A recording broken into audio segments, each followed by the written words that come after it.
Hello viewers.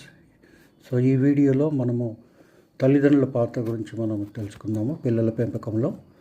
So తల్లిదండ్రులు తమ విలువైన సమయాన్ని కనీసం రోజుకు గంట సమయాన్ని కేటాయించాలి. పిల్లలను వాళ్ళ స్నేహితులుగా చూడాలా. విభిన్న సామాజిక కార్యక్రమాల్లో వాళ్ళు పాల్గొనేటట్టు చేయాలా. వాళ్ళు సంకోచం లేకుండా పిల్లల సందేహాలను నివృత్తి చేయాలి. ఓవర్ ప్యాంపరింగ్ చేయకూడదు. తర్వాత స్వీయ ఆశయాలను పిల్లలపైన రుద్దకూడదు. మీ పిల్లలను మనం ఇతర పిల్లలతో పోల్చకూడదు. స్వతంత్రంగా ఆలోచించడం నేర్పించాలా. సో గెలుపు ఓటముల గురించి చెప్పాలా. సో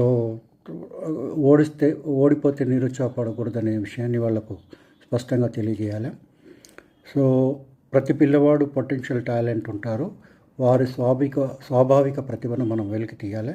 పిల్లల పొదుపు ప్రాముఖ్యతను నేర్పించాలి. అది చాలా ముఖ్యమైన విషయంగా మనము గమనించాల్సినటువంటి విషయం ఉంది.